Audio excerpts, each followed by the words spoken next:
welcome to Canonical. I'm James Xiao, and today we're talking about The Vanishing Half. And I'm joined by my two podcasting better halves, Eyad and Sam Spieler. Hey. Hello. So I guess that makes us 1.5 podcasters in total. So we're talking about The Vanishing Half, Brit Bennett's book that was published earlier this year in 2020. And this is the last book in our series on fiction exploring race in contemporary America. As a reminder, you can join our extended discussion on Reddit at Canonical Pod, and you can find us on social media at Canonical Pod. It's all one word.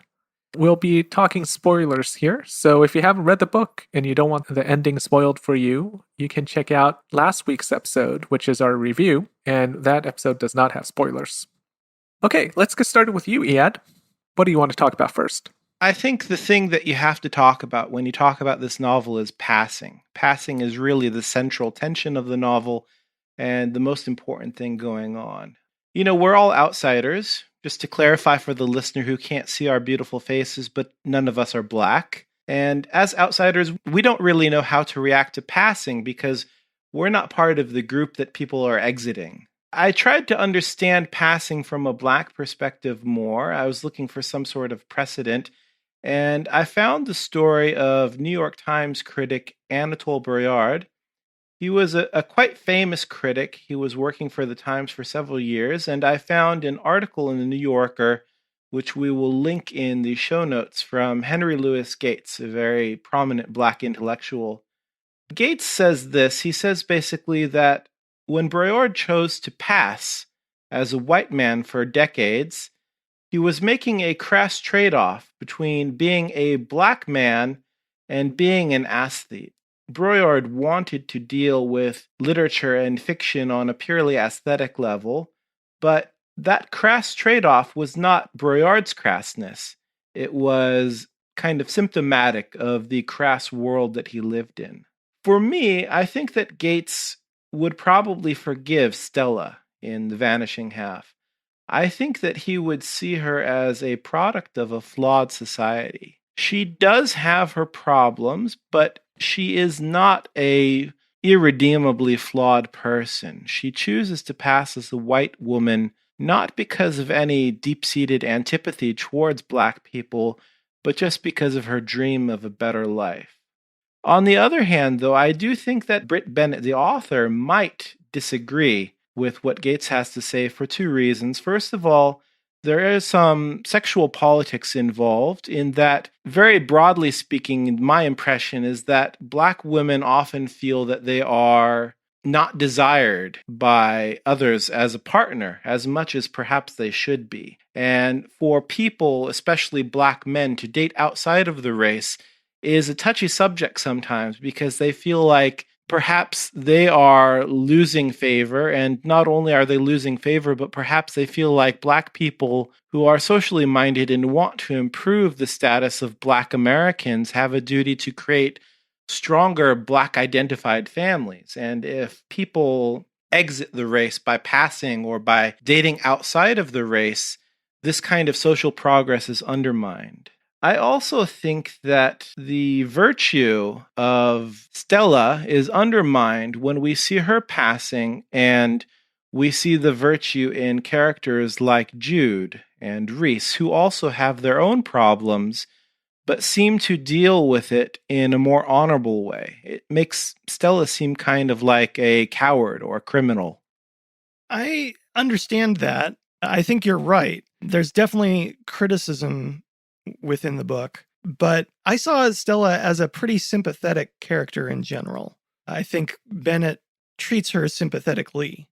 I think as a reader, you're supposed to maybe not look down on her, but condemn her actions while still understanding why she did them. I find it hard to condemn her completely because, as you say, she is the product, or her passing is the product of a flawed society.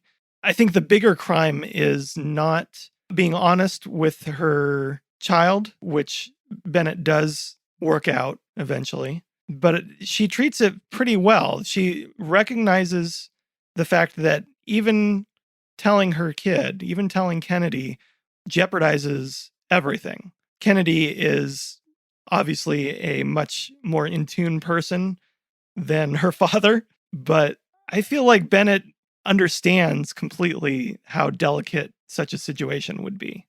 Do you think that she includes these two characters as twins as a way to contrast their reactions towards their blackness? Yes. One of the things that I found interesting about that twin perspective is that they're very much foils for each other. They do exactly the opposite thing. One of them is a bold person who runs away with a black man, a very dark black man, out of spite and is punished for it and retreats home. And the other, the more meek one, as we talked about in the last episode, kind of falls her way into this passing life. And she gets rewarded for it, but at the expense of losing all touch with her family. That's definitely not by mistake. I think that was the design from the beginning, that we get to see this split between pursuing a passion versus pursuing betterment, or at least perceived betterment. I think that as twins, the contrast between them is inevitable, where when she returns to her hometown and she finally reunites with her sister and her mother, at the end of the scene, she has to scamper away early in the morning to get on the bus. And to me, that really was a very telling scene. It showed her as a very cowardly person because honestly, it seemed like the bulk of the confrontation or the bulk of the uncomfortable feelings were over now that she had returned. But for her to retreat in that way, it felt very disgraceful, honestly. So I think what you're talking about, Eyad, here is really the most interesting part of the novel for me. You have this tension between what I think on Wikipedia they call it tactical passing, where you make a decision to pass as white because it'll obviously benefit you. But on the other hand, you have this kind of pride in who you are.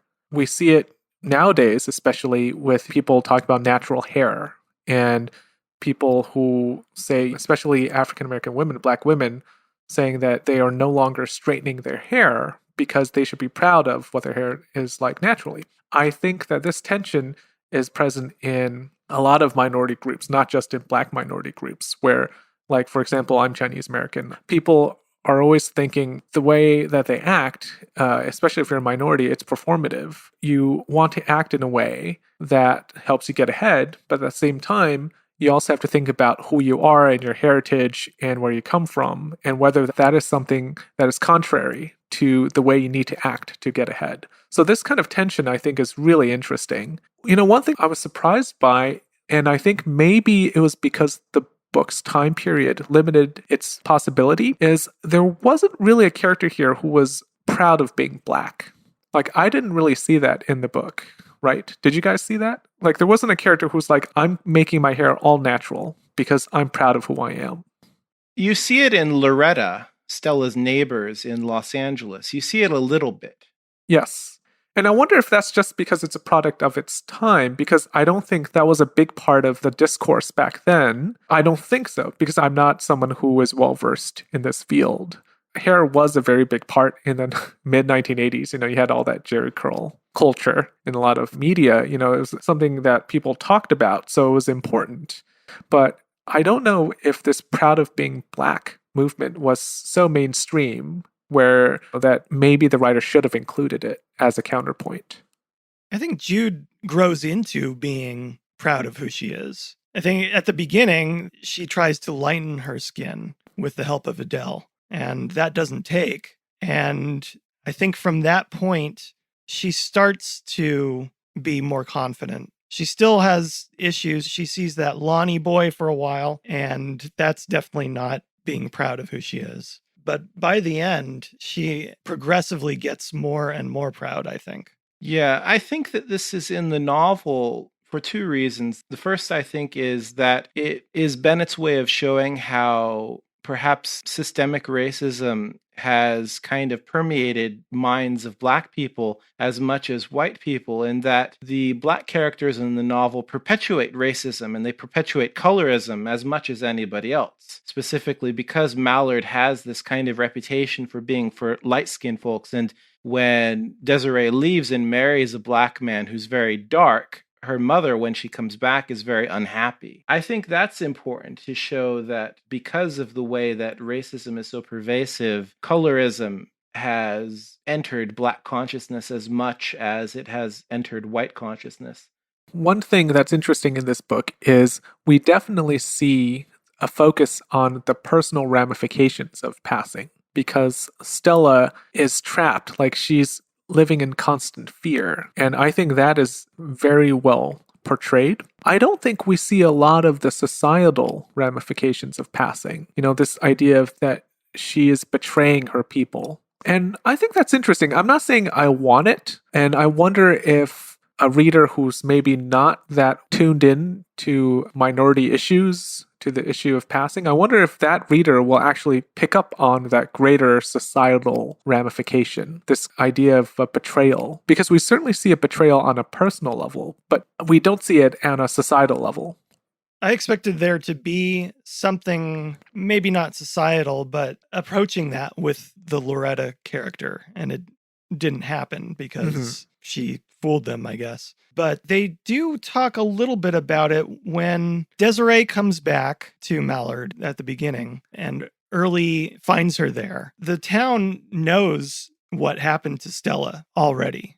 They already know that she is passing as a white woman. I don't think they ever explain how that news got around. That was from Desiree's mouth or that Farah friend that they had. The town already knows and they laugh about it. So I think at least at that point in history, it was kind of understood. Maybe it was frowned upon, but I have a feeling it was understood better, or at least joked about. Sam, I gotta disagree with you. You're saying that in the relationship between Stella and Loretta, there isn't any kind of manifestation of the social betrayal. And I think really there is, because you see this Black family move into the white neighborhood, and the character who speaks up most strongly against them is Stella. And to me, when I read that passage where she says, enough is enough, it was very clear to me that that was a betrayal, because she is a Black woman and she has, at least in my mind, the consciousness inside of her remains a Black consciousness. She's aware of herself as a Black person, even though she represses it. So for her to be so vehemently against a Black family moving into their neighborhood was really a betrayal. Oh, no, I agree. That is very much a betrayal. What I was saying is because she fools everyone that she is white, even Loretta, once they become friends, that she never gets outed. It's definitely a betrayal, but she doesn't suffer directly from that. She never gets outed by Loretta. She never gets outed from anyone. It's only privately with Jude, but again, privately. What sort of social consequence would there be? Something public is what I'm getting at. Publicly, nothing happens. I mean, her life falls apart, but not in the way she was worried about. Well, I think that's it. That's the social consequence that you're looking for, is that by passing, she's passed so well that she's ostracized herself from her community, and she's also ostracized herself from her family. By the way, that subplot is probably my favorite part of the book. I really loved the Loretta moving in next door. I loved the whole, everything about that storyline was really good. I did too. It built the tension quite a bit, and then they were playing a card game, bridge probably. Yeah. And she was happy to be there, but I loved how uncomfortable she was, even though these are supposedly her people. Mm-hmm. There's so much irony there. It's great. Even if you just cut out that one section or chapter and make it into a short story or novella, it would be fantastic. Everything about that was really good. So I want to talk about the other kind of passing that's present in this novel. We do have a Black person, Stella, passing as white, but we also have a trans man, Reese. So the two characters have some similarities in that they both have to keep their true selves secret, and they both live in fear of being discovered. Reese even feels uncomfortable being intimate with Jude, his partner, because he feels uncomfortable letting her see his body. But when I was reading this, I actually felt uncomfortable with how Brit Bennett kind of equates these two kinds of passing. It's true that they both entail a performative aspect, but I think that race is much more socially constructed than gender. Many trans people say that they have always felt or they've always been X. And I don't think that you can say the same about race. I don't think a light-skinned black person can say, I've always felt X, white. So did you guys also find it difficult to equate these two kinds of passing? Not in the way that you did. The only issue I had with it is that it's not given as much weight as race, because the main point of the book is race. But I was fine with it. I actually didn't have a problem with the equating of the two. I don't know if it was supposed to be a clear equating, though. I mean, he is a side character. He's not front and center for everything. He's supposed to be just a similarity. Well, that's the similarity. I mean, I agree, but that's what I have an issue with, is I don't like that similarity. I think that it makes sense if you just say, well, these are two oppressed peoples, or these are two people who have to hide their true selves. But that's it. It doesn't really go much deeper than that, I think. Yeah, it doesn't go too deep into it, but I was okay with it. There are so many small side plots that I was fine with this being one of them. I think there's a tension between the readers who are more trans conscious and the readers who are more black conscious. And I think that for those who have trans consciousness, it's clear that trans issues are very similar to black issues, because for them, they don't view biological sex as this kind of thing that can't be changed. They see it as something that can be changed. It's more malleable. But I think for Black-focused readers, they view race, especially those people who have suffered as a result of being Black, as a very fixed thing and a burden on their life that even if they wanted to, they couldn't get out of it. Here I'm reminded of one of Dave Chappelle's stand-up specials where he talks about his confrontation with the trans community, where he said basically the trans community is currently more accepted than the Black community because it's something that white men are into. And he says, if I thought I could get out of being Black, I would, but it's not possible for me. So I think there's a tension, and I think that, I'm not a member of either community, so I can't resolve this tension. But I think both people have honorable intentions. They both don't aim to dismiss the other, but at the same time, it's just this problem of what can you really get out of? What sort of circumstances in life can you really change, and what can you not change? And that's the sort of thing I don't have the answer to. This is a rabbit hole we don't have to go too deep into, but speaking about passing reminded me of the Rachel Dolezal case. I don't know if you guys remember who she is. Oh, yeah. Yeah, the completely white woman who passed for quite a while as a Black woman up in Spokane, Washington, and was, for a while, the president of the NAACP at her school. I don't remember which school it was. But I find that interesting because her reasons for passing is very different from the kind of passing that we're talking about. Hers is going from the direction of a privileged community to an oppressed community, but also she does it, it seems, mostly for the heritage of it, whereas the passing that we're talking about is to escape that oppression and to find success and happiness. Well, perhaps success, but not happiness. What I notice here is that when you're talking about Rachel Dolezal, you mentioned very clearly at the beginning is that she's completely white, or at least completely not Black. And that, to me, it's very telling of how the social construction of race matters, but at the same time, the biological construction of race also matters, in that we are willing to deny it to her only because maybe biologically her DNA shows no traces of Blackness.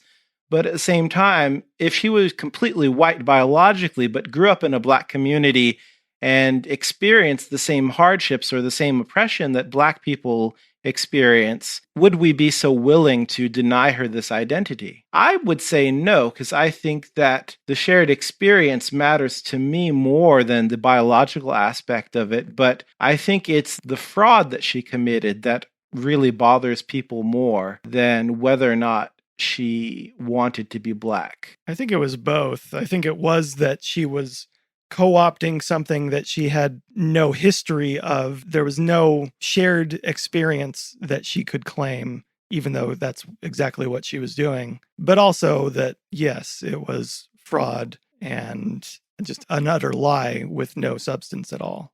I mean, just earlier this year, you remember Elizabeth Warren claiming she had, I think, Cherokee ancestry, and it was determined that that was also completely false. And her ancestry that she was claiming was never like even half or quarter. It was like 1/16 Cherokee. And still, even claiming that percentage was considered to be an affront.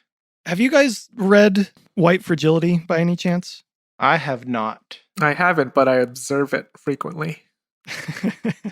I'm sure. So Robin DiAngelo wrote White Fragility a few years ago. And in her book, she points out that white people, especially in this country, have never had to think about what their skin color or skin tone means. And one thing that stood out to me in this book, in The Vanishing Half, was how Bennett picks up on the idea of whiteness being this blankness or absence. It's the default in America. So while the white people in the book don't have to really think about their whiteness, the Black characters are constantly confronted with what Blackness means, both in terms of whiteness and in relation to each other's different shades. So, for example, Eyad mentioned this earlier. Mallard is full of people who have this predilection for lightness and have superstitions about dark skin. The town was founded by a man who dreamed that his descendants would be ever increasingly lighter. When Desiree leaves her abusive husband, her mother, Adele, says, "Of course that dark man beat you. What you expect?" So my guess would be that this is not as much of a thing in the Black community anymore, but maybe I'm wrong. Maybe it's in this book for that very reason. To me, the book seems to suggest that this is still very much an issue, but that Bennett sees the younger generation, Jude, as better able to accept who they are and claim their own identities for themselves. It's tough for me to respond to that only because I'm not part of the community, but as an outside observer, it does seem like there has been progress in the Black community where the younger generation is more proud of their skin tone, whether they be dark or not. They don't feel any shame, which, from my point of view, it seems like it's a very good step in the right direction. Do you see any evidence in the book as suggesting something? Is there a message here that she's giving to the Black community or to the white community about identity? I think Jude is the most self-assured, the most well put together, confident character in the book. She's the most comfortable person in her own skin in the book. And I'm not saying she's extremely comfortable because obviously she's been ostracized for having darker skin. But by the end of the novel, she seems to more or less accept who she is. So when you compare that kind of acceptance of herself to the other characters, it seems like there is this idea of progress, that she's the person who doesn't need to battle the same demons as her mother and her aunt, and even her cousin, who had this heritage kind of taken away from her, Kennedy, who never knew that she was Black until like she was 18 or 21, however old she was when she found out. So I think there is something in the book that supports what you say, Sam. Jude, I think I agree with you. To my mind, she's really as close to a hero in this novel as you're going to find. She is an example of somebody who has an even bigger burden of colorism and race than her mother or her aunt. And even though she has this bigger burden, she deals with it in a very strong and mature way, which, as I said before, it makes Stella seem even worse just by comparison. So I agree with you that it does show a sign of progress, and it does, at the same time, make the older generation look worse. To add to that, too, I remember in our last episode, you didn't like how Bennett wrapped up the Desiree Early story in Houston, that it wasn't really necessary. But maybe that's also moving toward that same end, that she left her role and her life in Mallard behind and is finally becoming herself and who she wants to be rather than just a descendant of her mother. Yeah, I think there are two aspects of it. I think from just a craft perspective, I think it could be cut just because it makes the story overlong and it doesn't add anything to the main themes of the novel. In terms of a social justice concern, it was touching in the sense that Mallard seemed like this very backwards place that was very committed to this idea of white skin being better than black skin. So for Mallard to kind of disappear from the map as it does, it seems like a good thing. It seems like progress for this kind of town built on racism to kind of disappear into history. But at the same time, that bit of social justice that we see at the end of the novel doesn't beat out my fiction reader sort of perspective where I want the novel to be better. Okay, let's take a break here. And when we come back, we'll talk about what it's like to read this book at this particular time in history in 2020. We'll be right back.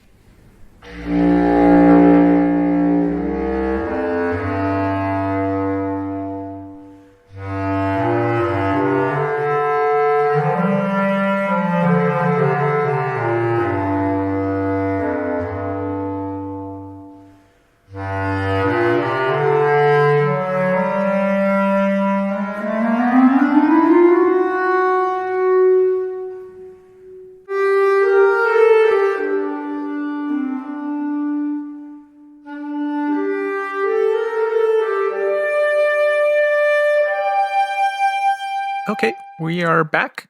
So we are reading The Vanishing Half in the middle of the Black Lives Matters protests, the ongoing protests against police brutality. And I think it's interesting because this book about passing, in a lot of ways, very intimately related to this problem of police brutality. I think that tactical passing, in some ways, is even more important now because we know how important it is to not be caught as a black person by the police because you're going to be not just racially profiled, but your chance of getting murdered by the police is much, much higher. So it seems to be a justification for passing, that there's even more reason now, at least in our public consciousness, there's even more understanding of why someone might want to pass as white. What do you guys think? Do you think this book adds to our current discourse? I think it adds something that people knew before, but it's an important reminder that blackness, it's not just a biological thing, but it's an experience. And unfortunately, the experience for a lot of people has been one of oppression and heartache and danger. And I think that it's good to remind people that those things are characteristic of blackness in America, but they don't have to be. Yeah, this book is all about being proud of who you are and about how you create your own identity and move through the world. But you can't do that as a black person without some level of fear, at least in the US. And I think this definitely adds to that it's difficult to be at one with your identity when that identity is one that is oppressed, one that just simply being black poses a threat to yourself at the hands of police. Well, and others in the community. It's now because of the protests and because of the people in power, we're seeing a lot more brutality that is not just at the hands of police, but vigilantes and people that aren't even vigilantes, just bigots that take it upon themselves to inflict harm. Writers and people who really care about fiction or care about books always want to believe that books have the power to change people's minds and all that. Do you think, if you give this book to someone who doesn't understand Black Lives Matters, do you think they will actually be changed? Does this book have that kind of transformative power? I don't know. I don't think this, even though it is related, I don't know that it is that closely related that it might ring something in the brains of those people. I think it's an important book, and I think it does have a lot to teach. But yeah, that is a very large question that I don't know if I could answer. Well, let's turn this discussion around a little bit. Do you think that this book is a product of its times? It definitely feels of the moment, just in terms of when it was published, but I don't know when Bennett started working on it. I don't know when she started writing it, which to me seems much more fruitful. That's the more important question to think about, I think. And I think probably it is of its time, just because I imagine she was probably writing it sometime after the death of Trayvon Martin, sometime around there. And it does represent where race relations are in America at this moment in time, because there was a time during the Obama presidency, as we mentioned when we were talking about Sag Harbor, where we were optimistic and we thought that we were entering a period in time when race didn't matter. And I think what this novel does, it reaffirms that we are still in the thick of it and we're still dealing with race, and it's not appropriate for us to pretend like it doesn't matter. Yeah, that's one of the more important messages in this book, I think, is because of the way it's constructed, you can kind of intimately feel the weight of history on the existence of a Black person in America. And I think that's really important. I think that's something that people who don't understand systemic racism or the history of racism, I may not agree with reparations, but there are people who think that the idea of reparations is totally absurd. And it's because they don't give any weight to this idea of historical oppression. And I think this book makes it clear that history very much weighs upon the soul. Bennett gave an interview for Vulture that talked a little bit about that, about the coinciding of events with what her book is about. The interviewer asks if it's been surreal that these parallel moments are happening between the events in the novel and what's happening in the world. And her answer was that when she was writing it, she wasn't thinking about it that way, and it just kind of happened. But as she points out, this is not a new conversation. It is at the forefront now, but it's something that's been going on for decades. Okay, let's conclude here. Thank you for listening. You can find our series wrap on race in contemporary America next week, where we try to tie together some of the ideas that we discussed in this book and also the ideas that we discussed in Sag Harbor and there. You can find our reading schedule for our next series and our next books on Reddit at Canonical Pod, where we also regularly post threads for discussion. You can also find us on social media at Canonical Pod. That's Canonical Pod with just one word. We'd love for you to join us. Till next time, happy reading, and we'll talk to you soon.